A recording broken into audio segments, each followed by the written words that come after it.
My mother texted one line, "Don't come to the wedding." I was sitting in a glass boardroom at Norcrest Dynamics, listening to my mother's future boss promise to take care of this family as the merger closed. They thought I'd stay silent and disappear before she walked down the aisle. They didn't know I was the one who wrote the covenants that could turn a wedding into an emergency shareholder meeting. My name is Arden Cole. I'm 34, and I live in Braxton Vale, a zip code where the lawns are chemically green and success is measured in the silent hum of your neighbor's new Tesla. The text message arrived at 9:04 a.m. on a Tuesday. I was in my home office, reviewing a draft proxy statement for the upcoming merger. My phone, sitting face down on the cool quartz desk, vibrated once, a single line from my mother. "Don't come to the wedding."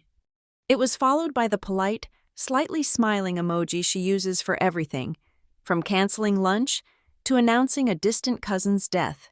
It's a digital pat on the head, meant to soften a blow while simultaneously dismissing any right to feel it. I am the Director of Compliance for Norcrest Dynamics. Norcrest, a mid-cap logistics firm with aging infrastructure and a robust employee pension fund, is in the final stages of a merger with Holcomb Ridge Capital. Holcomb Ridge is a sleek, aggressive private equity outfit run by one Grant Holcomb. Grant Holcomb is also my mother's fiancé. I read her text again. "You and your kids just make things awkward." Oh. Awkward. My children, 6 and 8, are quiet, polite, and know how to sit through a ceremony. That wasn't the issue. The awkwardness she was referring to was my job title. The awkwardness was the fact that I had spent the last 3 months staring at the guts of Grant Holcomb's finances.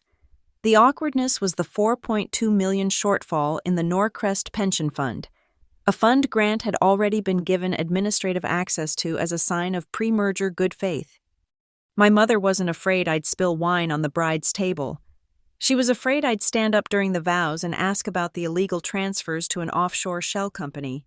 She was afraid I'd talk about the looted retirement accounts of 300 Norcrest employees. I didn't reply to her text. I swiveled in my chair, the leather sighing in the quiet room. To my left was a standard, fire-rated file cabinet.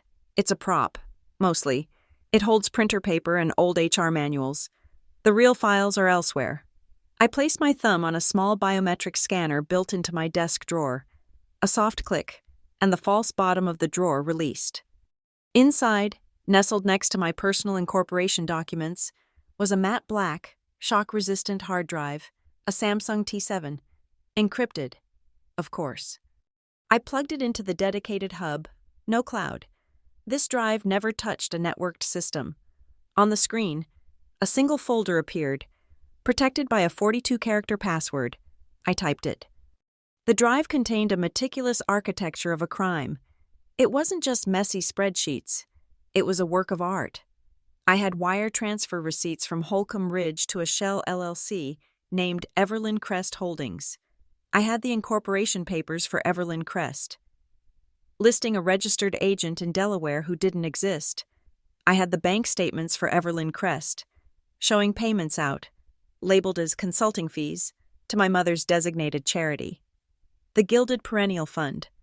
And I had the final piece, the Gilded Perennials investment portfolio, showing a massive, over-leveraged purchase of a distressed commercial property in Arizona, a property owned by Grant Holcomb, which he had been unable to sell for 3 years. He was using our employees' pension money to buy his own toxic assets at an inflated price, cleaning the money through my mother's charity on the way. He was draining Norcrest's pension fund to patch a hole in his personal balance sheet before the merger swallowed the evidence. My mind flashed back to last Tuesday. The 4 of us, me, my mother, Grant, and my fiancé, who quietly excused himself after the appetizer, at a high-end steakhouse with dark wood and hushed waiters. Grant had been charming, expansive, ordering a $400 bottle of Cabernet. My mother, radiant in a new silk dress, had placed her hand on mine. Her rings felt cold. "Arden, darling," she'd murmured, leaning in as if sharing a secret. "Grant is building something incredible for us, for this family." Her smile was bright, practiced. "Let's not bring messy work things to the table," This is a fresh start. I'd looked at Grant, who was busy explaining the virtues of his golf club to the empty chair. He hadn't even looked at me, to him. I was just a mid-level manager, a bureaucratic hurdle, a detail. Of course, Mom, I had replied, taking a sip of water. I wouldn't dream of it. Now, I dragged the encrypted folder from the T7 drive. I opened a secure browser window and logged into Aegis 7, a legal escrow and whistleblower platform. It's designed for exactly this, holding data under a dead man's switch. I created a new package. I uploaded the entire contents of the drive. The wire logs, the falsified Form 5500s I'd found for the pension fund, the chain of title for the Arizona property. I also uploaded a 3-minute audio file from a call I'd had with Grant's CFO, where he'd accidentally admitted to reallocating the pension assets per Grant's direct instruction. A beautiful, clear recording, perfectly legal under my state's one-party consent law. I named the package Holcomb Merger DD Final. I set the trigger, a simple, automated release. The package would be sent simultaneously to the independent directors of the Norcrest Board, the Enforcement Division of the SEC, and the Department of Labor. The release time, Saturday, October 26th, 4:30 p.m., the exact moment the officiant was scheduled to ask if anyone had just cause or impediment. I had until 4:29 p.m. on Saturday to log in and enter a 32-character rolling code to cancel the automated release. If I didn't, the truth would be delivered. My work done. I turned back to the day's trivialities. I opened the wedding website my mother had sent me months ago. It was a cascade of white roses, cursive fonts, and professional photos of her and Grant laughing on a sailboat. The URL was Grant and Eliza Forever. I clicked the RSVP link. Will you be celebrating with us? I clicked Regretfully Declines. The form prompted me for a personal note. I left it blank. I then forwarded the RSVP confirmation to the wedding planner, whose email was listed on the site's vendor page. I CC'd Grant's executive assistant. A woman I knew was monitoring all his communications. I sent it from my Norcrest work email. Subject: FW, Norcrest Dynamics, Event Logistics Query. Hi Janine. Following up on our merger integration, we're coordinating a thank you to our partners and employees. Can you please have your AV lead test the attached portal link on the main presentation equipment? We need to ensure seamless video integration for our corporate sponsors. Thanks. Arden Cole Director, Corporate Compliance. The link was a dummy, a simple login page I'd built, but it established my authority. It planted the idea that Norcrest Compliance was an active participant in the event's production. My phone buzzed again. A new number. It was Grant. He'd never texted me directly before. Arden, your mother is very happy. We're building something big here, and I'd hate for you to be on the outside of it. Play nice, be a good daughter, and I'll make sure there's a place for you at the top when this is done. We take care of family. It was the classic corporate carrot, a vague promise of promotion, of inclusion, in exchange for silence. He was offering to bribe me with my own company's money. He still saw me as a petulant child, not the auditor at the gate. I typed one word back. Noted. I hit send, acknowledged, not agreed. The most chilling word in the corporate lexicon. I checked my calendar. My 10 o'clock a.m. with the SEC integration team was still on. I had a full day. I opened my encrypted messaging app and sent a text to Sarah Jensen, my private counsel. She was ex-SEC enforcement and understood the precise definition of material misrepresentation. Sarah, need validation on a one-party consent recording Holcomb, 3 p.m. today, standard rates. She replied in under 10 seconds, confirmed. This wasn't about feelings. It was about admissibility. It was about ensuring the chain of custody for the evidence was pristine before the trigger was pulled. Grant and my mother saw this as a family party. I saw it as a closing. I stood up and walked to my office door, locking it. The house was silent. In the sterile quiet, I looked at the glowing Upload Complete dialog box on my screen. I thought of the 300 employees whose retirement savings were being used to buy my mother a new life. I whispered it to the empty room, to the reflection of myself in the dark screen. This isn't revenge, it's just timely truth. Grant's text message, with its casual offer of a bribe, lingered on my screen. We take care of family. Family. The word, in his mouth, was a threat wrapped in a promise. But he didn't understand the family he was trying to buy into. My mother's definition was purely theatrical. Mine was forensic. I grew up in Grayford Ledge, Pennsylvania, a town that smelled like wet leaves and old money it no longer had. We lived in a center hall colonial that was photographed for the local historical society tour. All white columns and restored gas lamps. My mother, Eliza, curated that house like a museum exhibit. She was a woman who believed deeply in surfaces. She had a bright, tinkling laugh for the neighbors, a perfectly calibrated smile for the grocery store clerk. She hosted garden parties where the mint juleps were always perfectly chilled. The moment the heavy, glossy black front door clicked shut, the performance ended. The air pressure in the house would drop. The smile would dissolve, leaving a tight, exhausted line. She'd rub her temples and her voice would shed its warmth, becoming flat and cold. "Arden, for God's sake, don't stand there slouching. The Petersons can see you through the dining room window. Don't embarrass me." Don't embarrass me was the foundational commandment of our household. It wasn't don't lie or don't hurt people. It was don't ruin the picture. Eliza loved the idea of things. She loved the idea of a happy marriage, the idea of a charitable life, the idea of a brilliant daughter. The realities were messy, inconvenient. She collected the props of a successful life, the framed photos of her at benefits, the heavy silver, and a string of men who knew how to make extravagant promises. The substance of the promise was irrelevant. The sound of it, the grand gesture, was everything. I was, by my very nature, an embarrassment. I was quiet. I was analytical. I didn't have the social grace she prized. I preferred the library to the lawn party. When I was 19, I sat her down in the perfectly upholstered living room, a room no one ever actually lived in, and told her I was changing my major from economics to accounting, with a specialization in forensic auditing. She looked at me with genuine, profound disappointment. "Accounting?" She said the word like it was something sticky she'd found on her shoe.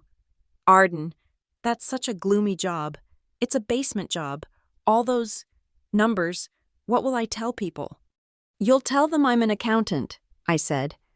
"But it's so unseen," she'd lamented. And that was the heart of it. If it wasn't seen, it had no value. I graduated and moved to the city. I built a career. And in doing so, I solidified my official role in the family structure. I became the cleaner, not the cleaner of houses, but the cleaner of records, of inconvenient details that smudged the perfect photograph. When my stepfather at the time, a man with a fondness for bourbon and bad investments, forgot to pay property taxes for 2 years, I was the one who quietly logged into the county portal and negotiated the payment plan. When my mother received a summons for driving 30 miles over the limit in a school zone, a summons she'd tossed into a silver monogrammed bowl, I was the one who called the municipal court the day before the warrant was issued, paid the fine, and enrolled her in an online traffic school, which I also completed for her. I handled the maxed-out credit cards, the missed insurance premiums, the bounced checks to the caterer. I was the family's compliance department, the invisible stagehand tidying up the set before the curtain rose. When my own marriage ended, it was a quiet, dignified separation.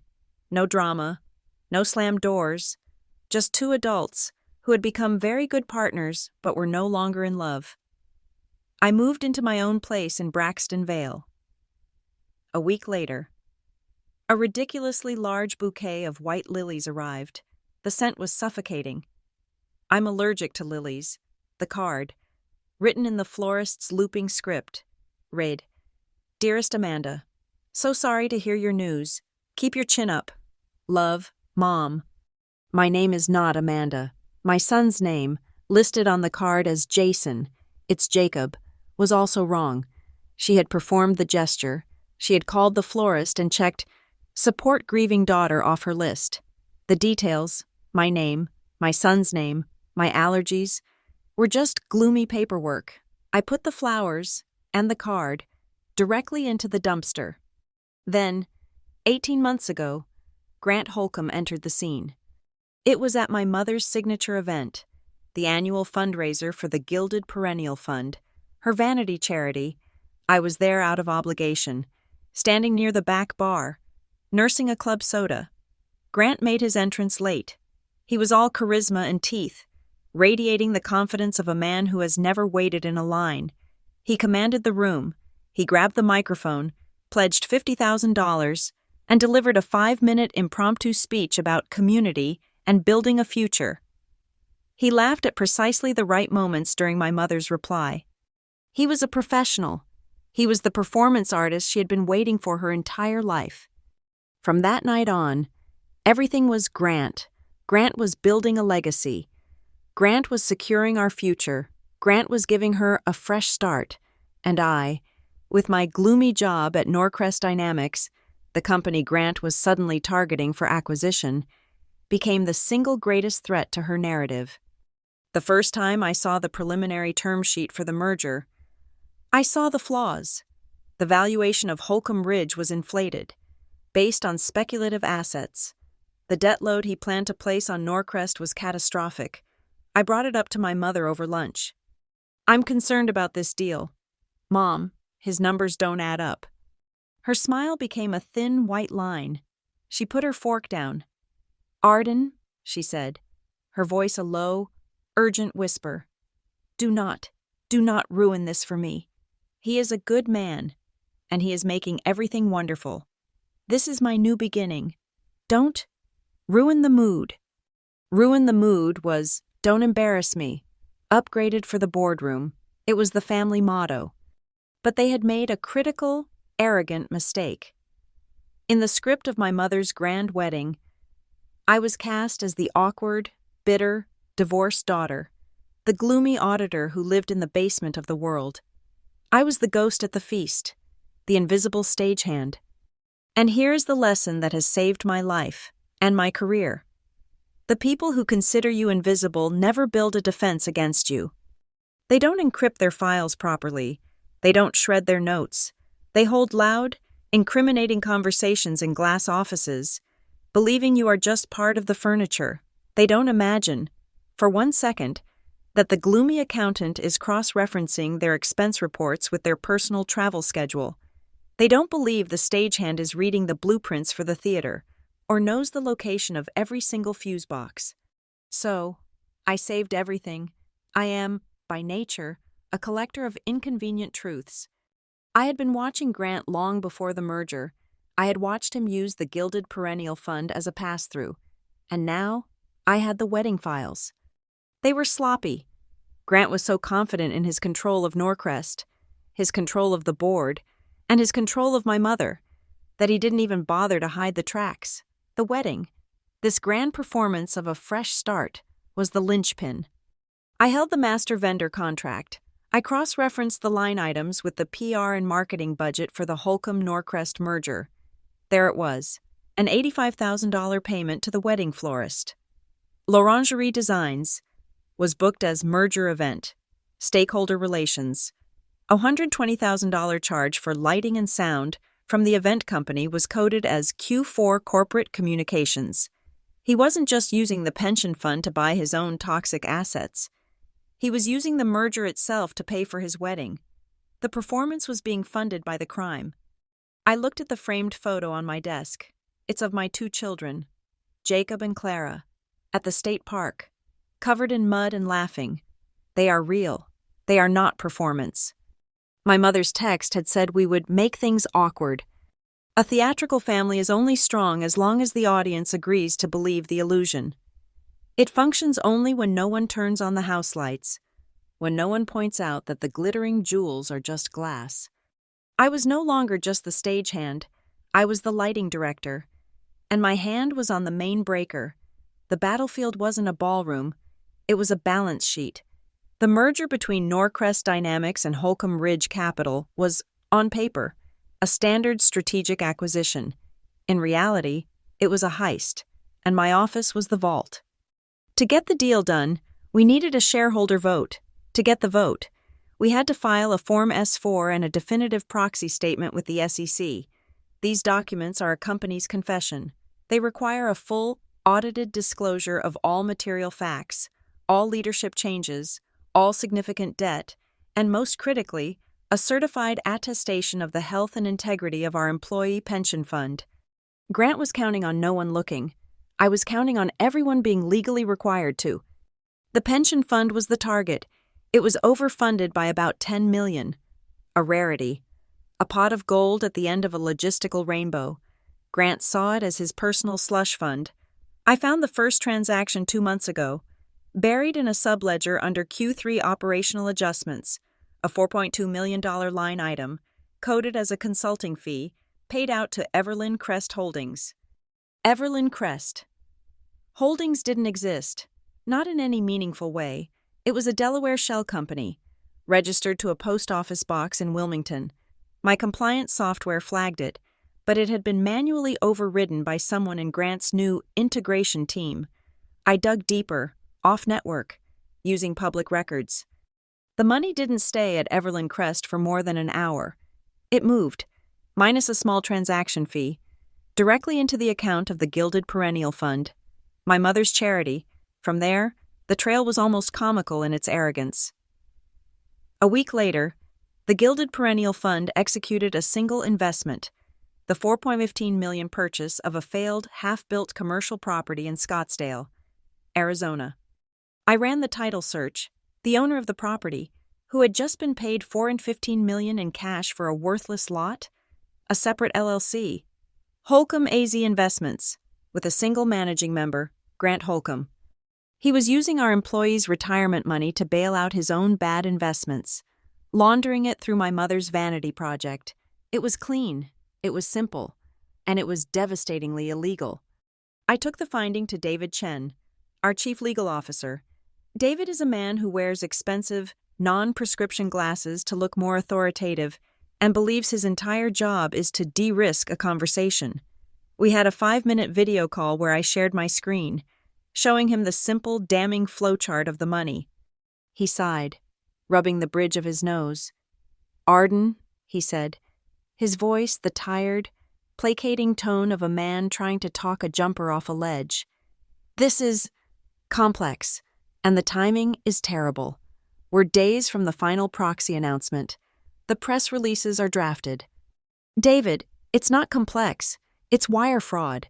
It's a prohibited transaction under ERISA. It materially misrepresents the health of the fund to the shareholders. It's a rounding error. Arden," he snapped, his patience gone. "It's $4 million on a $1.2 billion deal. You light this fire now. You kill the merger, the stock tanks. We all lose. Grant will clean it up post-merger. Let it go. Do not make waves." The call ended. Do not make waves. The corporate version of "don't embarrass me." I opened a new document. I did my job. My job is not to de-risk a conversation. My job is to document risk to the corporation. I began typing a formal risk identification memo. I flagged the $4.2 million, of course, but I didn't stop there. I went for the performance itself. I attached Grant's entire wedding vendor file, which I had cross-referenced against our merger-related T&E and marketing budgets, the $120,000 for lighting and sound, the $85,000 for floral arrangements, all of it, coded by his team as Project Sierra, Stakeholder Relations, and Q4 Corporate Communications. I sent a draft of the memo, not the final, just the draft, to David's entire legal team, the CFO, and Grant's integration lead. Subject: Urgent. Project Sierra. Vendor coding discrepancy and potential ERISA violation. Per my conversation with CLO Chen, I am flagging several material discrepancies.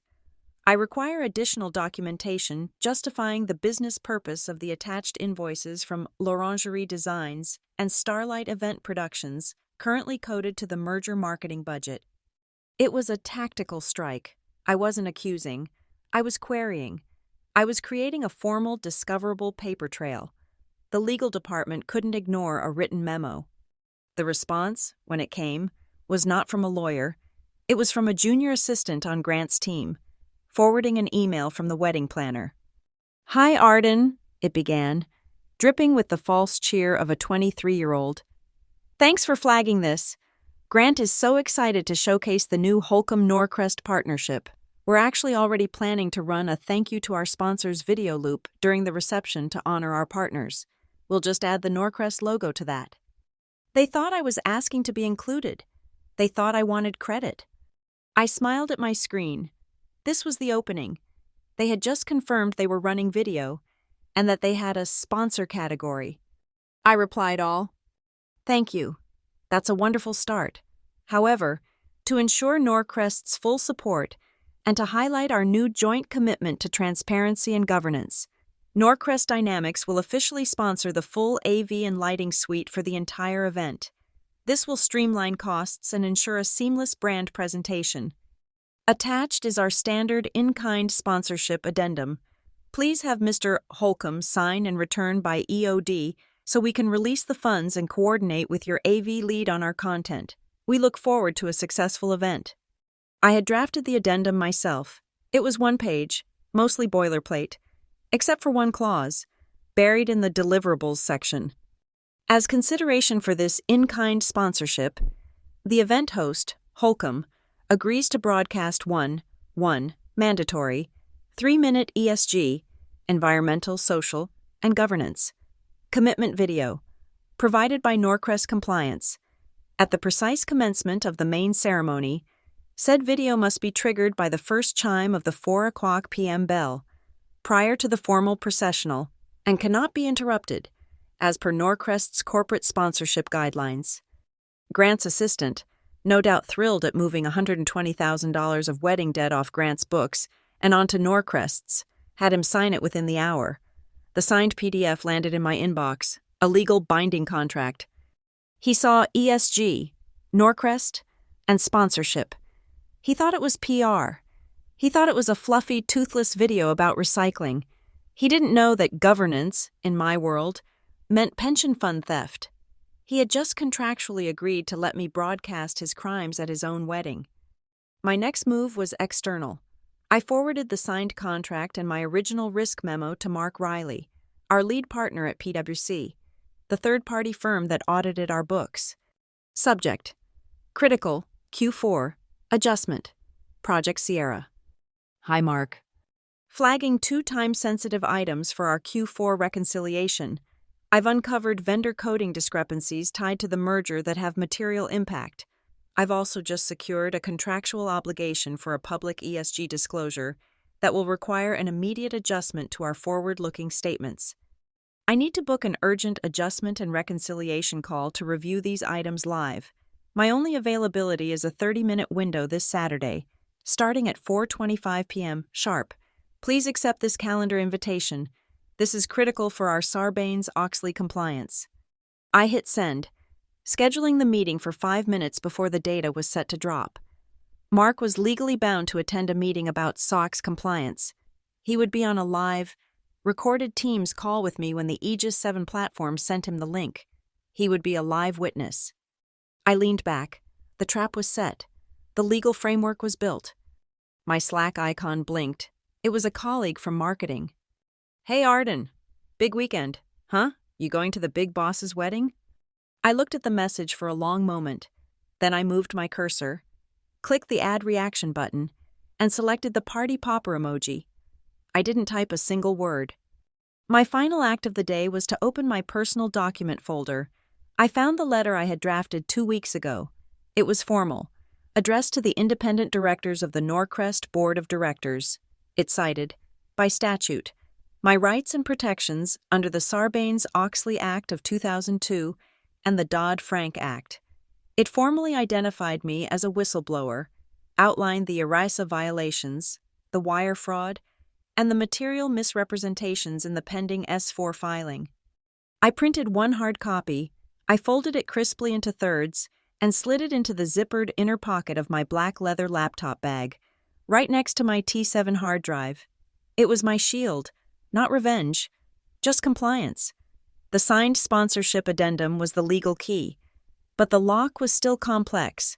I needed a final, irrefutable piece of evidence, something that connected the abstract crime of wire fraud to the tangible, emotional event of the wedding.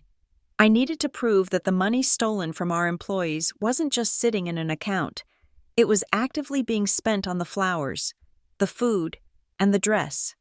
My black book was a synchronized calendar and a series of linked spreadsheets. I had my mother's personal calendar, shared with me years ago so I could help manage her appointments, a euphemism for making sure she didn't double book her hairstylist and her tennis lesson. She had never revoked my access. It was a dense tapestry of social engagements, luncheons, charity board meetings, and for the last 6 months, a flurry of wedding-related activities. I exported her calendar data and cross-referenced it against the Gilded Perennial Fund's bank statements. For weeks, it was a near miss. Payments to vendors were made days before or after her appointments. Plausible deniability. Grant was arrogant, but he wasn't a complete amateur. Then I found it, a single, glaring alignment. On August 12th, my mother had a calendar entry. Final gown fitting, Vera Wang, 2 p.m. That same day, at 3:47 p.m., the Gilded Perennial Fund's account showed a wire transfer out. The amount was an odd, specific number, $27,450. The recipient? Everlyn Crest Holdings. The memo line read, Community Outreach Advance. It was the thread, a community outreach advance on the same day as a final couture gown fitting. It was too perfect. Everlyn Crest Holdings, the shell company. It had a website, a single, sterile landing page with stock photos of smiling, diverse professionals, and a contact us form. It also had a toll-free customer service number, a fake company with a fake phone number. I sat at my desk. The house was still. My children were at school. It was 11 a.m. I opened my call recording software, a professional suite that embedded a non-editable timestamp and metadata into the audio file. I clicked record. A small red dot appeared on my taskbar, pulsing faintly. I dialed the number for Everlyn Crest Holdings. A synthesized female voice answered on the first ring. Thank you for calling Everlyn Crest Holdings. Your call is very important to us. Please hold for the next available representative. I waited. A loop of bland, royalty-free instrumental music started, the kind designed to induce a coma. I let it play for 2 full minutes, recording the silence, the music, the automated message. I was establishing a baseline. Then, the music cut off. The line clicked, but it wasn't a call center agent.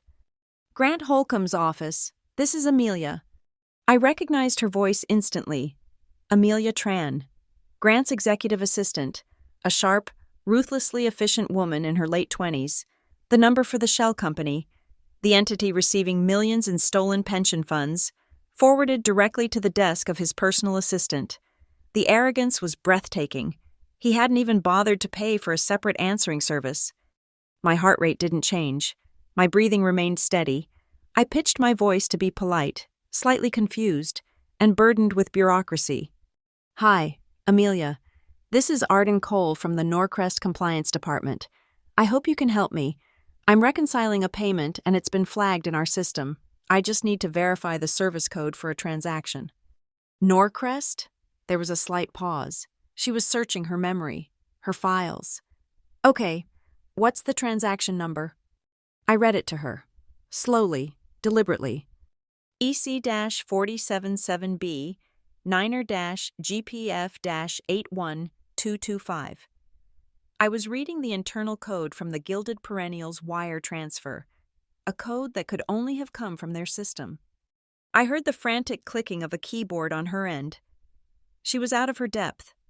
She was trained to schedule meetings and book private jets, not to justify fraudulent transfers to a compliance officer. Okay, she said, her voice strained. EC-477B9 GPF. I see that here. It's a payment from Gilded Perennial. That's correct, I said calmly. The memo is Community Outreach Advance. Our system requires a secondary service code for amounts over 25,000. Can you provide it? More clicking, a muffled curse. She must have had a cheat sheet, a list of approved euphemisms. "One moment," she said. I heard her rustling papers. Then, her voice returned, brighter, more confident. She had found the script. "Right, here it is. That transaction was for the final installment of the bride's image sponsorship package." I almost closed my eyes. There it was, the golden phrase, the slip, not community outreach, not a consulting fee, a sponsorship package. For the bride, she had just, on a recorded line, confirmed that the money from the charity, which had come from the shell company, which had come from the pension fund, was used to pay for my mother's wedding expenses. "The bride's image sponsorship package," I repeated, my own voice a flat, emotionless echo. "Perfect. I'll enter that code now. Thank you for your time. Amelia." I hung up before she could ask another question. I stopped the recording. The software prompted me to name the file. I typed EC4SEST7B9, verification 21, 11:04 a.m. I saved it. Then I created a duplicate. I encrypted both with AES-256 encryption. I uploaded one copy to a secure digital vault I maintained in Switzerland. I attached the other to an encrypted email and sent it to Sarah Jensen, my lawyer. Subject: Evidence Chain of Custody. Sarah, for your files, no action required at this time. The evidence was now secure, its integrity preserved, its existence witnessed by legal counsel. My next step was to operationalize it.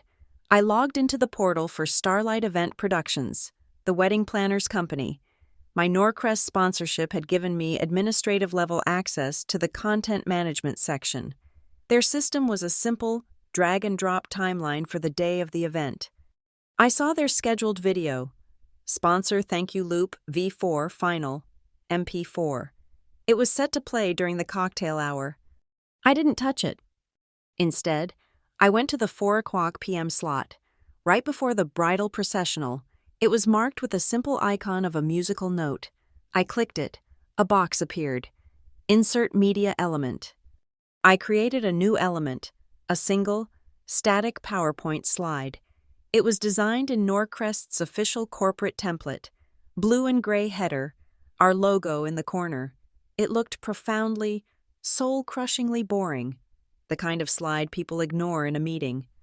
The heading on the slide read, Norcrest Dynamics, ESG Commitment and Q4 Governance Attestation. Below that, there were a few bullet points of corporate jargon. Commitment to stakeholder transparency, verification of fiduciary duty, proactive risk management, and in the center of the slide, a large black QR code. Small text beneath it read, "For detailed information on our governance commitments and to access the full Q4 Pension Fund Transparency Report, please scan the code above. This information will be made public concurrently with the 4:30 p.m. chime." The QR code linked to a public-facing page on the Aegis 7 platform. The page was currently blank, displaying only a simple countdown clock, ticking down the seconds to 4:30 p.m. On Saturday, when that clock hit 0, the page would automatically populate with the entire data package, the wire transfers, the phony invoices, the property deeds, and the WAV file of my conversation with Amelia Tran. I placed the slide on the timeline. It would appear on the massive screens flanking the altar. Triggered by the first bell, it would remain there for 3 minutes. As per my signed contract with Grant, it was the warning shot. The second bell, at 4:30 p.m., was detonation. I closed the portal. I looked around my quiet office. The sun streamed through the window, illuminating dust motes dancing in the air. There was no surge of adrenaline, no triumphant fist pump. The feeling was one of profound, crystalline calm. It was the quiet satisfaction of a completed audit, of a final balanced ledger. The universe was messy, emotional, and theatrical. But a transaction was a transaction. A crime was a crime. The numbers didn't lie. I picked up a pen and a black moleskin notebook I keep on my desk. I wrote one line on a fresh page. This is my job. The RSVP was the first move in the final act. The invitation that was also an indictment. I had already declined my attendance through the wedding website. A sterile, impersonal click. Now, I had to build the stage. I drafted a new email from my Norcrest account. The subject line was intentionally dull. FW, Project Sierra, Sponsor Content Coordination. I sent it to the wedding planner, Janine, and again CC'd Grant's assistant, Amelia. Janine, Amelia. Per my previous communication, Norcrest Dynamics is pleased to sponsor the AV suite for the Holcomb Cole wedding. To facilitate this partnership and streamline the presentation of sponsor acknowledgments, we have established a centralized portal for content submission. Please find the link below. We ask that all corporate sponsors who wish to have their logo or a brief statement included in the ceremony's opening acknowledgments register through this portal by Thursday at 5 p.m. This will allow our team to ensure all assets are formatted correctly for the broadcast equipment. Link, Norcrest. Bonds Portal. Secure Event DHC 2025. Thank you for your cooperation. Regards, Arden Cole Director, Corporate Compliance. The link was the bait. It led to a clean, professionally designed page I'd commissioned from a freelance developer. It was branded with the Norcrest logo and a sleek, modern font. It had fields for a company name, a contact person, and an upload button for a high-resolution logo. And at the bottom, before the Submit button, was a small gray checkbox, already ticked by default. Next to it, hyperlinked text read, I agree to the Norcrest Dynamics Digital Asset Broadcast Terms of Service. Grant, blinded by ego and the desire to see his own name in lights, took the bait in less than an hour. An email from Amelia landed in my inbox. Hi, Arden. Mr. Holcomb has registered. He was so pleased to see Norcrest taking the lead on this. He's added both the Holcomb Ridge Capital and the new joint Holcomb-Norcrest logo for the presentation. He thinks it will be a wonderful symbol of the new partnership. Thanks again for arranging everything, Amelia. I clicked the notification from my portal's backend. Grant had personally filled out the form. He had uploaded his logos, and he had, with the click of a button, agreed to my terms. I opened the Terms of Service document, a PDF time-stamped with his submission. I had written it myself, modeling it on the ironclad agreements we use for streaming shareholder meetings. It contained 3 key clauses. Content integrity. All submitted assets will be broadcast as part of a consolidated presentation sequence controlled exclusively by the sponsoring entity, Norcrest Dynamics. This sequence cannot be altered, edited, or interrupted by the event host or their vendors once initiated. Equipment sovereignty. The event host agrees that all AV equipment funded by the sponsoring entity will be operated via a secure, proprietary Norcrest network for the duration of the sponsored content. Manual override at the venue is disabled to ensure broadcast quality and security. Mandatory inclusion. By submitting assets, the registrant agrees to the inclusion of all sponsoring entities' mandatory ESG and corporate governance disclosures as the primary element of the sponsored broadcast. He had signed his stage over to me. The next morning, as expected, an email arrived from Janine, the wedding planner. Subject: Run of show for ESG Sync. Hi, Arden. Here is the finalized run of show for Saturday. Let me know if you need anything else from our end for the ESG presentation. We're all so excited. I opened the attached PDF. It was a minute-by-minute blueprint of the entire performance. 3:30 p.m. Guests arrive. 3:45 p.m. String quartet begins prelude. 3:58 p.m. Usher seat mothers. And there, at 4:00 p.m., was a line item that made me smile. Opening spectacle. Dancers from Aria Arts Collective. I logged back into the event portal, my administrative credentials granting me full access. I found the 4:00 p.m. slot on the digital timeline. I highlighted opening spectacle and clicked delete. Then I typed in the new entry. 4 p.m. Norcrest Dynamics presents a commitment to pension fund transparency and fiduciary governance. It sounded just official enough, just boring enough, that no planner would ever question it. It was corporate responsibility. It was ESG. It was a checkmark. Now for the trigger. The contract specified the chimes of a bell.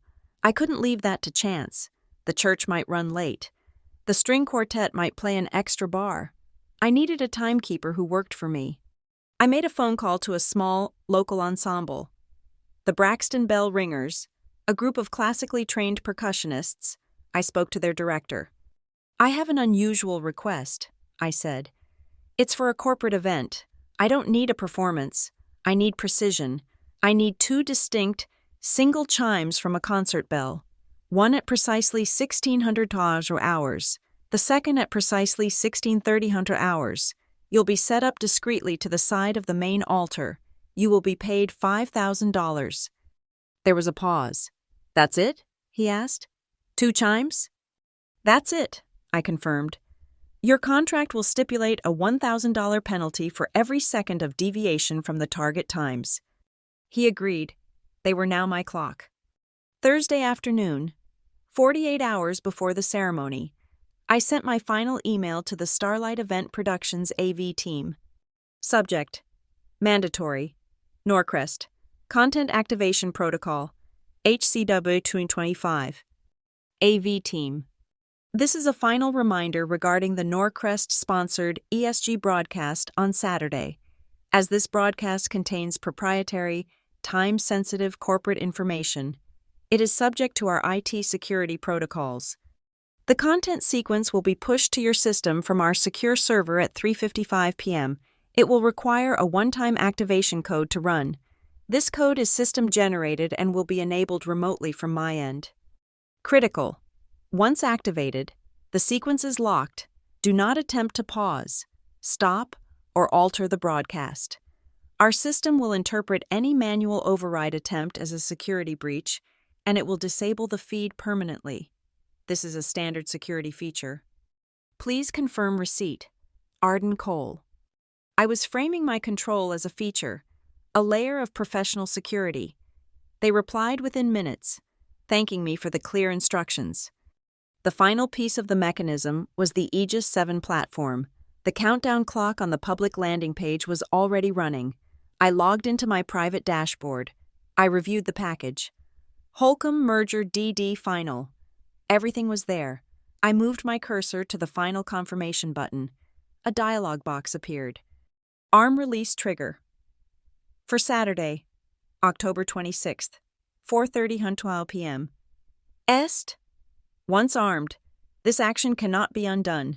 The release can only be cancelled by entering the 32-character rolling code before the deadline. I clicked Arm. The system was live. A new clock appeared on my dashboard. A red digital countdown.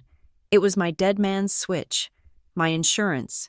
If something happened to me, if they somehow managed to lock me out, the truth would still detonate on schedule. The work was done. All the pieces were in place. All that was left was the human element. I picked up my personal phone. I opened my message thread with my mother. I scrolled past her last text, the one telling me not to come, and typed a new one.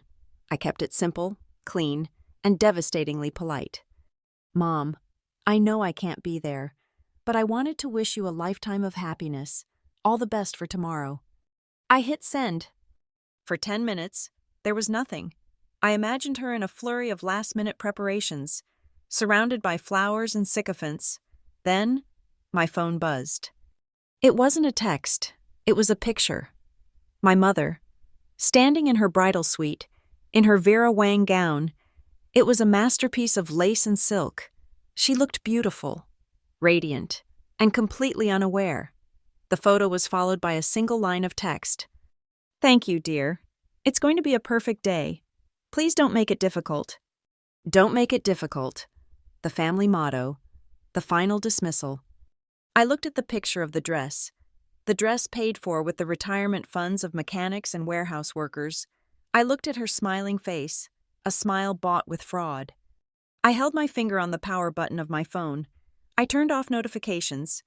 Then I turned the phone over, placing it screen down on the cold quartz of my desk.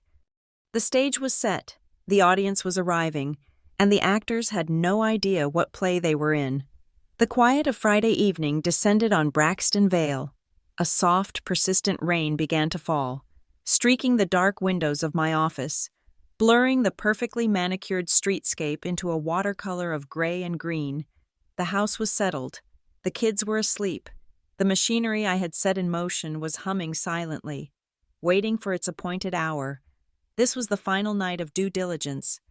My first appointment was not in a boardroom, but in a quiet corner of a dimly lit hotel bar downtown. I sat opposite Michael Thorne, the senior investigative reporter for the Tri-State Business Journal. He was in his late 50s, with tired eyes that had seen 100 inflated IPOs and 1,000 disgraced CEOs. He nursed a glass of scotch. I had a club soda with lime. I had chosen him because he was old school, respected, and hungry for a real story, not just a press release. I had already sent him an encrypted file containing a high-level summary. No names, just the mechanics of the fraud. He'd agreed to the meeting. "So," he said, his voice a low rasp, "you have a big fish." "I have a whale," I corrected him. "And I have the harpoon, but I need to be sure that when it surfaces, someone is there to document it." I slid a slim, leather-bound folder across the table. It did not contain the evidence itself. It contained a contract, a simple, one-page embargo agreement I had drafted with my lawyer. It granted his publication exclusive access to the Aegis 7 data package, the full, unredacted trove of documents and recordings. The condition was absolute. The embargo would lift, and his story would go live. At the precise second the data package became public. Saturday, 4:30 p.m. Not a moment before, if he published early, the contract stipulated a 7-figure penalty for breach, payable to a victims' fund for the Norcrest pensioners. It was a legal handcuff. He read the contract slowly, his finger tracing the lines of text. He looked up at me, his gaze sharp, analytical. He was assessing me, not the story. "You're the source," he stated. It wasn't a question. "The inside woman. Why not just go to the SEC?" "I already have," I said, my voice even. "But the SEC is a battleship. It takes a long time to turn. The market is a school of piranhas. It moves in an instant. The employees, the shareholders, they need to know what happened to their money now, not in 6 months when the formal investigation concludes." He nodded, a flicker of respect in his tired eyes. He pulled a pen from his jacket, signed his name with a flourish, and slid the contract back to me. "Saturday, 4:30, he said. "My team will be ready." I left the bar and drove home through the rain. My next task was electronic, performed from the sterile security of my office. I navigated to the SEC's public website, to the office of the whistleblower. I had already completed the Form TCR, tip complaint or referral. It was a dry, methodical document, converting a story of betrayal and theft into a series of checkboxes and narrative fields. I had identified the relevant statutes. ERISA Section 404, Fiduciary Duties, U.S. Code Title 18, Section 1343, Wire Fraud. I listed the entities involved: Norcrest Dynamics, Holcomb Ridge Capital, Everland Crest Holdings, the Gilded Perennial Fund. I named the individuals, Grant Holcomb, and, after a long, silent pause, Eliza Cole, my mother. I listed her as a person of interest, a non-culpable party used to facilitate the transactions. It was the most mercy I could legally afford her. I attached the single most damning piece of evidence, the encrypted audio file of Amelia Tron explicitly naming the bride's image sponsorship package. I added a note: full evidentiary package to be released publicly at 16:30 EST, October 26th. Link will be forwarded to this office at that time. I reviewed the form one last time. There was a box at the end. confirming under penalty of perjury that the information provided was true and correct to the best of my knowledge. I clicked it. Then I clicked Submit. The screen returned a simple confirmation number. Case ID 2025 TC 1147. It was done. I was now a formal, registered whistleblower, wrapped in the legal armor of federal law. My focus shifted from the external to the internal. I opened my Norcrest email client and drafted a new message. The recipients were the 5 independent members of the board of directors, the men and women legally obligated to protect the company. The subject was stark, urgent and confidential, notification of material fraud and fiduciary breach. The body was brief, 3 short paragraphs. It stated that I had irrefutable evidence of a multi-million-dollar fraud scheme orchestrated by Grant Holcomb, using the Norcrest Employee Pension Fund. It stated that this scheme constituted a material misrepresentation on the pending S-4 filing, rendering it invalid. It concluded, the full, detailed evidence package, including wire transfer records and audio recordings, will be made available for your review at the link below at 4:30 p.m. EST, Saturday, October 26th. I have scheduled an emergency meeting with our external auditors for 4:25 p.m. to discuss immediate remediation. I expect your attendance. I didn't threaten. I didn't accuse. I stated facts and outlined the required next steps. I saved the email, then used the delay delivery function. I set the delivery time.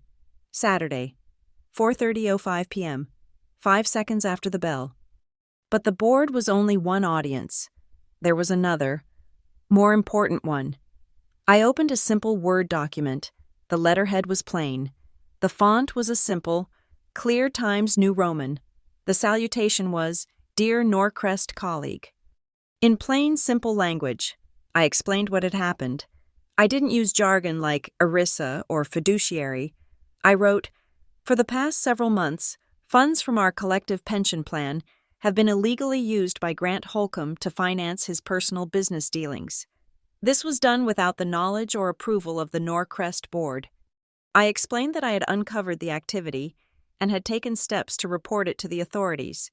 I told them their pensions were protected by law, and that a fund was in place to ensure their retirement savings were made whole. I gave them the number for the Employee Benefit Security Administration and a link to their rights as pensioners.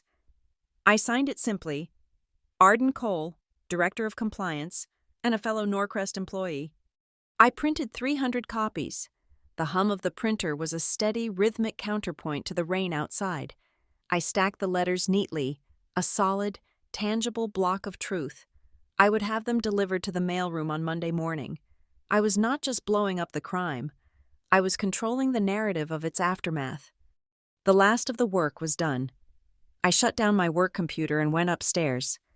My children were asleep in their beds, their faces soft in the dim glow of their nightlights. I stood in the doorway of my son's room. Mommy, a small voice said. It was Jacob, my youngest. I went and sat on the edge of his bed. Hey, buddy, I thought you were asleep. Is it tomorrow yet? He asked. Almost, I said, smoothing his hair. Are we going to Grandma's wedding tomorrow?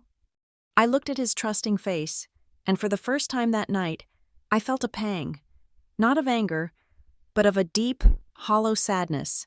I had protected his money, but I couldn't protect his innocence. No, sweetie, I said softly, we're not going to the wedding, remember? We're going to the big park on Sunday instead, the one with the waterfall, just us. Okay, he said, and rolled over, his question answered, his world secure. He was asleep again in seconds. I went back to my office. I turned on my machine one last time. I ran a final diagnostic, checking every link, every trigger. I ran the ESG slide presentation in an offline simulator, watching the boring corporate slide appear. The QR code stark and black. I tested the link. It led to the countdown clock. Everything was perfect. As I was about to shut it down, the screen of my personal phone, still face down on the desk, lit up the edges of the glass. The vibration was a low, angry buzz. The caller ID would have read, Mom. It rang 4 times, then stopped, A minute passed. No voicemail notification appeared. She had called, and then thought better of leaving a message. It was a digital ghost, a final, failed attempt to pull me back into the performance. I stood and went to my closet. I took out a simple, impeccably tailored black blazer. I hung it on the back of my office chair, next to a simple black shell top and gray trousers. My uniform for tomorrow. I was not a wedding guest. I was an officer of the court of my own making, and this was my robe. The rain was coming down harder now, a steady, cleansing sound. I lay down in my own bed, the house silent except for the weather. I fell into a light, uneasy sleep and dreamed I was standing in the center of a vast room, a ballroom, where every wall, the floor, and the ceiling were made of perfectly polished mirrors. Everywhere I looked, I saw myself, and behind me, my reflection, and behind that one, another, stretching into an infinite, silent, and utterly clear regression. There was nowhere to hide. I woke just before dawn. The rain had stopped. The air was cool and clean. I went to my office. The blazer was still on the chair. The countdown clock on my monitor glowed red in the pre-dawn gloom. Everything was exactly where it was supposed to be. Saturday, 3:50 p.m. I was not at the church.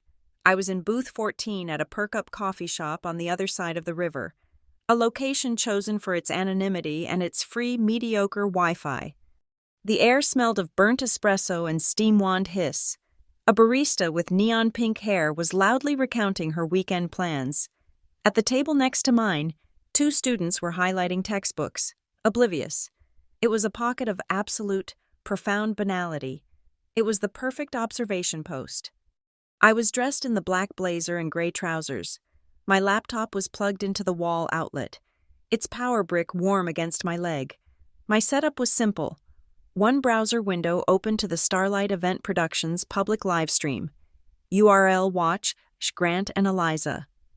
Another window was open to the Aegis 7 platform's private dashboard, its red digital clock the only bright color on my screen. A third held my encrypted email client.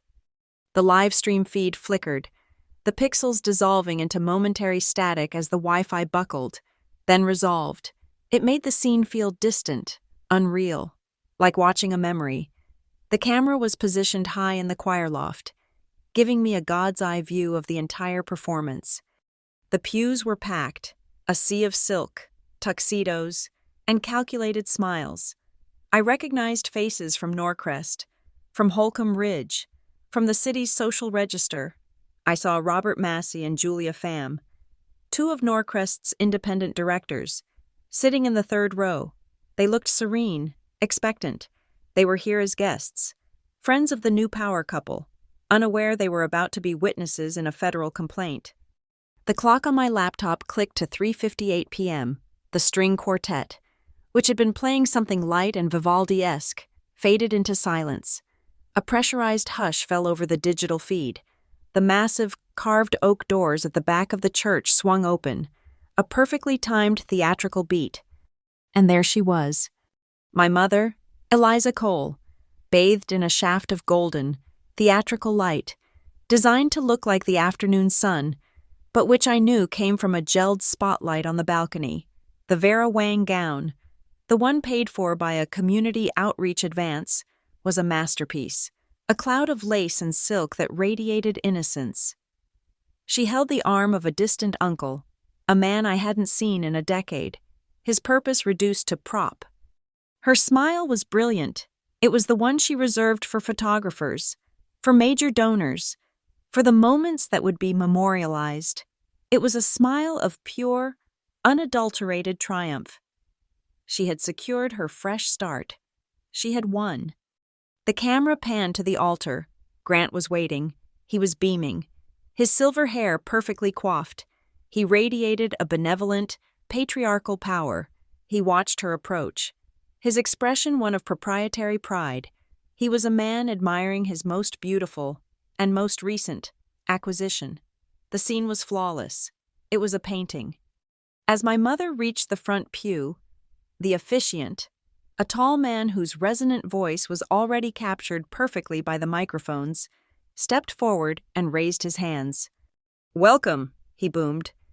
"We are gathered here to celebrate the joyous union of Grant and Eliza, but before we begin this sacred rite, our hosts wish to share a special presentation, a commitment to the new, transparent future they are building together, and to acknowledge the partners and sponsors who have made this day possible." My eyes left the live stream and flicked to the small, secondary window, the feed from my hired bell ringers, set up discreetly behind a floral arrangement. I had one of them wearing a small earpiece, synchronized to the atomic clock. I watched the clock on my screen, 15:59:58, 15:59:59, 1600, sure. On the bellcam feed, the percussionist's arm moved with trained precision. He struck the 36-inch concert bell. On the live stream, the sound was overwhelming. It was not a gentle, holy chime. It was a deep, resonant, concussive gong. The sound of a stock exchange opening, the sound of a court coming to order. It was a sound that did not belong in a church. I watched the guests. People flinched, heads turned, looking for the source of the noise. Grant's smile tightened into a look of irritation. My mother, halfway to the altar, paused, her step faltering. And then, as the sound was still echoing off the stone walls, the two 8-foot-tall projection screens flanking the altar, which had been discreetly dark, blazed to life. It was not a slideshow of smiling faces. It wasn't a thank you to the florist. It was my PowerPoint slide. The Norcrest Dynamics logo was stark blue in the candlelight, the cold. Corporate header, the title, Norcrest Dynamics, ESG Commitment and Q4, Governance Attestation, and the first line of text, stark white on the blue background. Transparency begins with family. It concludes on the balance sheet. The camera operator, caught off guard, zoomed in on my mother's face. Her perfect smile didn't vanish, but it froze. It stuck. It was a rictus, a mask of social terror. The muscle in her jaw was jumping. She knew that phrasing. That was not Grant's voice. It was not a PR agency's voice. It was my voice. It was the voice of the gloomy accountant, the basement job, the daughter who ruined the mood. She looked at the screen, then at Grant, her expression a silent, frantic question. But Grant was already nodding. I watched him on the feed. He saw the slide, saw his logo and the Holcomb Ridge logo sharing space with Norcrest's, and he smiled. He gave a small, magnanimous nod to Robert Massey and Julia Pham in the front row. He was taking credit for it. This was his mastery. He had even tamed the compliance department. He thought this was a brilliant piece of PR, a way to signal to the board members present that he was already in charge, already implementing modern, transparent governance. He thought I was playing his game. My own hands were steady. The red countdown clock on the Aegis 7 dashboard now read. I moved my cursor to my email client. The scheduled email to the board was locked and loaded for 4:30 p.m., but I had another duty. I opened the draft to Michael Thorne at the Tri-State Business Journal. Subject, T-30. Body, the presentation has begun.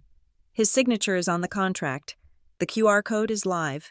His own equipment is broadcasting the link. I hit send. This confirmed for the reporter that the trap had been sprung, that the source, the QR code, was now being presented by the target himself. On the screen, the camera panned helpfully across the slide, as if trying to make sense of it for the remote viewers. It lingered on the fine print, and there, in the bottom right corner, in standardized 8-point Arial font, was the compliance attestation. Doc, Control, NCESG 445B, prepared by A. Cole, Director, Corporate Compliance, my signature, my ownership. It was not an accusation. It was a receipt.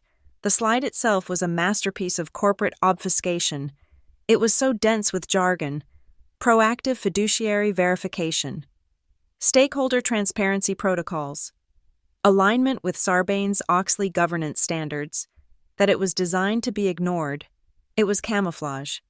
And in the very center, the object of profound, unknowing focus, the large, black and white QR code. It looked like any other piece of modern event technology, a way to get the program or the menu.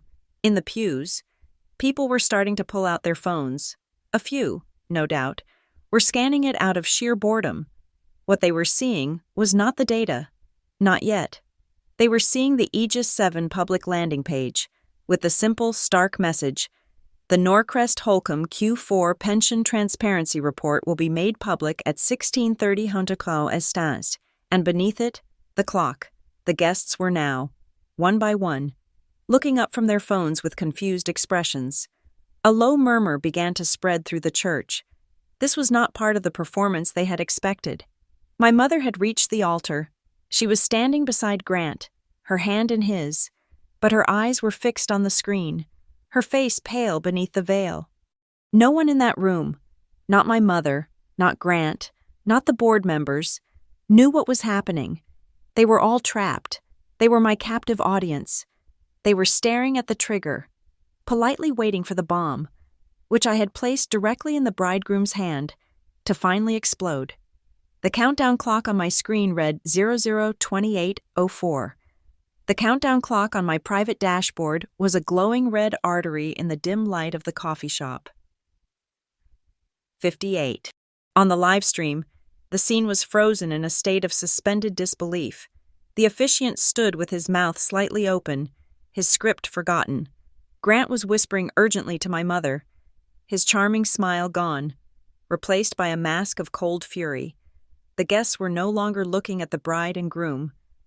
They were looking at their phones, then at the screen, then back at their phones, a low, confused hum rising from the pews. The QR code was a silent, pulsing black hole in the center of the perfect ceremony, drawing all the light and joy into itself. 015. I placed my finger on the trackpad, hovering over the send button of the email to the board. My other hand was on my phone, the board's emergency number already dialed. 003 002 000. The bell cam feed showed the percussionist's arm rise. The second chime struck. It was deeper than the first, a resonant, final sound, like the closing of a vault door. At that precise instant, the image on the two large screens in the church changed. The corporate slide vanished. It was replaced by a stark black screen. White text appeared, a legal heading stripped of all pleasantries. Mandatory disclosure per SEC. Whistleblower provision, 15 U.S.C. War 78U6. Beneath it, the QR code reappeared, now 3 times larger, a monstrous, pixelated block dominating the screen. The data package was live. The dead man's switch had completed its countdown. The sound in the church changed. The confused murmur was replaced by a sudden, jarring wave of electronic noise, a discordant symphony of 100 different notification tones, a cascade of pings, buzzes, and vibrations echoing off the stone walls. Every guest who had scanned the code was now receiving the alert. The Aegis 7 link was no longer a countdown clock. It was now a clean, simple file directory. I watched faces on the live stream, illuminated by the glow of their phones. Their expressions shifted from confusion to shock, then to disbelief. People were clicking the first file, audio/EC477B9.wave. The audio was set to autoplay. From dozens of tiny phone speakers, a single, tinny voice began to fill the church, slightly out of sync, creating a horrifying, echoing chorus. Final installment of the bride's image sponsorship package. The bride's image sponsorship package. Sponsorship package. Amelia Tran's voice, captured and multiplied, became a ghostly indictment, weaving through the silent, flower-draped pews. Before the audio clip had even finished, the image on the main screens changed again. The QR code was replaced by a split-screen display. On the left, a high-resolution scan of the Starlight Event Productions contract, the one Grant had signed. On the right, a screenshot from the Norcrest accounting system. I had highlighted the vendor name, Starlight Event Productions, and the corresponding internal budget code. Project Sierra. Merger marketing expense. The evidence was no longer a series of files on a phone. It was an 8-foot-tall exhibit in a courtroom disguised as a church. My own actions were swift, precise, and without emotion. My finger clicked the trackpad. The email to the board of directors and the PwC auditors was sent. My thumb pressed dial on my phone. The officiant, his face pale, tried to regain control. "Dearly beloved," he stammered, his voice cracking. Let us turn now to the sacred vows of—" He was cut off by the sight of Grant Holcomb. Grant wasn't looking at my mother. He wasn't looking at the officiant. He was staring at the screen, his face a contorted mask of pure, unadulterated rage. He finally understood. This wasn't PR. This was a public execution. He bolted from the altar. He shoved past a groomsman, his movements clumsy with panic, and began sprinting down the main aisle toward the tech booth at the back. Guests leaned away from him as he ran, a blur of tuxedo and terror. The live stream camera, operated by a stunned but professional videographer, panned to follow him. We all watched him reach the tech station, a small table cluttered with mixers and laptops. He grabbed the young technician by the arm. "Shut it down," he roared, his voice caught by a live microphone. "Shut it all down now!" The technician, a kid no older than 20, flinched but held his ground. He pointed a trembling finger at a printed page taped to his monitor, the email I had sent him. "I can't, sir," the kid stammered. "It's the contract, the ESG security protocol. If I touch it, the whole system goes dark. It's locked from their server." Grant stared at the piece of paper, then back at the screen. He was trapped. He was being crucified by a clause he hadn't bothered to read. The camera swung back to the altar. My mother was standing alone. The performance had shattered, the pieces falling around her like broken glass. Her eyes, wide with horror, were scanning the crowd, searching desperately for the source of her destruction, for the stagehand who had set the theater on fire.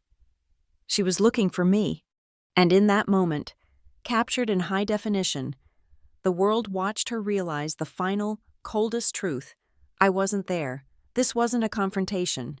It was a verdict, delivered from an undisclosed location. She was completely, utterly, and publicly alone with the consequences. My phone call connected. "Norcrest Dynamics Crisis Line," a calm female voice said. "This is Arden Cole, Director of Corporate Compliance," I stated, my voice level. "I am formally invoking Bylaw 2.7 to convene an emergency session of the Board of Directors, effective immediately, due to confirmed material risk of ongoing corporate fraud impacting the Project Sierra merger. As per protocol, a secure conference line has been opened. All members are required to join." In the third row of the church, the phones of Robert Massey and Julia Pham began to buzz, not with the public notification, but with the high-priority, encrypted alert from the board's crisis system. They looked at their screens, then at each other. The social obligation was over. Fiduciary duty had just kicked in the door. Massey, a stern man with a history in federal prosecution, stood up. His movements were slow, deliberate. He was no longer a wedding guest. He was a board member at a crime scene. His voice, deep and authoritative, cut through the panicked chaos. "Stop," he commanded. The word echoed like a gavel strike. "Stop this ceremony." The officiant froze. The string quartet, who had been nervously holding their instruments, went still. Every eye in the room turned to Massey. He looked directly at Grant, who had stumbled to a halt in the middle of the aisle. "Mr. Holcomb," Massey continued, his voice devoid of all warmth. "On behalf of the independent directors of the board of Norcrest Dynamics, we have some questions for you. I suggest you answer them." Julia Pham stood beside him, her phone to her ear. She was already on the line with the company's external counsel. The wedding was over.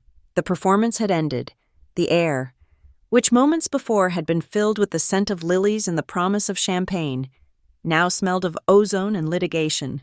The rustle of silk was replaced by the rustle of attendees reaching for their coats. The sacred rite of matrimony had, in the space of 180 seconds, been transformed into an impromptu, public, and brutally efficient shareholder meeting. The blessings had become depositions. The conference call line, the one I had opened with the crisis invocation, was live in my ear. I could hear the panicked, overlapping voices of the Norcrest General Counsel, the other board members dialing in from golf courses and weekend homes, and the calm, steady voice of Mark Riley, the lead auditor from PwC. I was sharing my screen with him. "Mark," I said, my voice low and even, audible only to the participants of the emergency meeting, not to the coffee shop. "Please confirm for the board, are the documents you are viewing, specifically the internal accounting screenshots and wire logs, consistent with native files from the Norcrest financial system?" On the live stream, Robert Massey was holding his phone up, his face a grim mask. He was listening to me. Mark Riley's voice came through my earpiece, crisp and professional. "Yes, I can confirm. I'm looking at the metadata now. These files bear the digital signature and timestamp of Norcrest's internal servers. They are authentic. The accounting overrides match access logs from Mr. Holcomb's integration team. The vendor payments, they are coded exactly as Ms. Cole's memo indicated. It was the final nail, the third party, independent validation. The crime was no longer an allegation. It was an audited fact." On the live stream, Massey lowered his phone. He looked at Grant, who was standing frozen in the aisle, a man shipwrecked on a sea of white carpet. "Mr. Holcomb," Massey announced, his voice carrying the full, chilling weight of the chairmanship of the board. "Pursuant to Section 8.1, subsection C of the executed merger agreement, regarding material adverse change and breach of representation, the Board of Directors of Norcrest Dynamics hereby immediately and indefinitely suspends the pending merger with Holcomb Ridge Capital. All shared data access is revoked. All financial transactions are frozen, pending a full, independent forensic investigation." He paused, letting the words settle like ice in the silent church. "A security detail is on its way. For now, I'm asking you to please leave the premises." Grant didn't move. He just stared, his mind unable to process the speed of his own destruction. A groomsman, a large man who was probably a vice president at Holcomb Ridge, took a step forward. Massey fixed him with a stare. "Do not interfere," he warned. The sound that followed was the most telling. The sharp, hollow click-clack of Grant's expensive, Italian leather shoes on the marble floor of the center aisle. It was the only sound in the vast, silent church. He walked past rows of his own horrified guests, past the lush, white floral arrangements that his crime had paid for. He didn't look at anyone. The camera followed him all the way to the heavy oak doors. He pushed them open and disappeared into the afternoon light. A man walking out of his own life. The camera, with a cruel, unerring instinct, panned back to the altar, to my mother. The screens had changed again. They now showed a simple flowchart, a box labeled Norcrest Pension Fund with an arrow pointing to Everland Crest Holdings. An arrow from that box pointed to a third, labeled the Gilded Perennial Fund, and from there, a final arrow pointed to a list of vendors: Vera Wang, Starlight Event Productions, L'Orangerie Designs. And in the box for the Gilded Perennial Fund, the authorized signatory was listed in stark, clear type: Eliza Cole, founder and president. She was staring at her own name, displayed 8 feet high, the central gear in the machine of the fraud. Her face was completely blank, the perfect mask shattered, leaving nothing underneath. The magnificent Vera Wang bouquet, the symbol of her perfect day, was trembling violently in her hand. A single white rose petal detached and fluttered to the floor. I picked up my personal phone. I sent one last text message. I didn't watch the live stream to see if she read it. I knew she would. "I told you not to bring work into the family." I hit send, then immediately blocked her number. My work was not quite done. I opened the Norcrest internal communications portal. I uploaded the Word document I had printed the night before. I selected the distribution list. It's global. The system released the letter, my inbox, synced to my phone, began to vibrate. A low, continuous hum against the coffee shop table as hundreds of thank you and oh my god emails started pouring in from warehouse managers, truck drivers, and administrative assistants. The company intranet, I knew, would be a wildfire of shock and relief. At the same moment, my phone lit up with a news alert from the Tri-State Business Journal. The headline was stark. Norcrest Holcomb merger halted amid allegations of pension fraud. CEO Grant Holcomb implicated in whistleblower disclosure. Michael Thorne had published his story. The embargo had lifted. In the church, the effect was instantaneous. The phones that had delivered the evidence now delivered the news. A wave of motion rippled through the pews as guests, no longer just witnesses, but now consumers of a breaking scandal, began to stand up. They weren't leaving discreetly, they were fleeing. They were abandoning the performance, desperate to escape the collapsing theater. I watched as a woman in a large hat stumbled, her heel catching in the aisle runner, sending a cascade of white flower petals from a decorative urn scattering across the floor like snow. My phone buzzed with a secure, encrypted text. It was from Robert Massey. "We are convening at HQ. The board is invoking its emergency succession protocol. We need you in the main conference room in 30 minutes. The summons, the pivot. My work as the demolitions expert was over. My work as the architect was about to begin. I looked at the live stream one last time. The camera was now pointed at the ceiling, at the indifferent stone arches, as if the operator could no longer bear to film the human carnage below. The string quartet had packed their instruments and were quietly shuffling away. The wedding was over. I executed my own shutdown sequence. The livestream window, closed. The Aegis 7 dashboard, logged out. The crisis conference call, disconnected. I folded the laptop shut. The reflection in the dark screen was calm, composed. Just a woman in a black blazer, finishing her work for the day. I stood up, walked to the counter, and paid for my lukewarm coffee. The barista with the pink hair didn't even look up from her phone. I was anonymous, invisible. I walked out of the coffee shop into the cool, clean air of the afternoon. The city was moving, humming along, unaware of the corporate dynasty that had just been decapitated a few miles away. At the church on the hill, the wedding music had fallen silent. The flowers were being trampled underfoot. The performance was over. At the Norcrest Dynamics headquarters downtown, the massive video screens in the lobby flickered to life, not with a welcome message, but with a stark red banner, Emergency Board of Directors, Meeting in Progress. The curtain had fallen on one stage, only to rise on another. The elevator doors opened onto the 40th floor. The Norcrest headquarters was a ghost town, the weekend quiet broken only by the low hum of the climate control system. I walked down the long, carpeted hallway, my footsteps silent.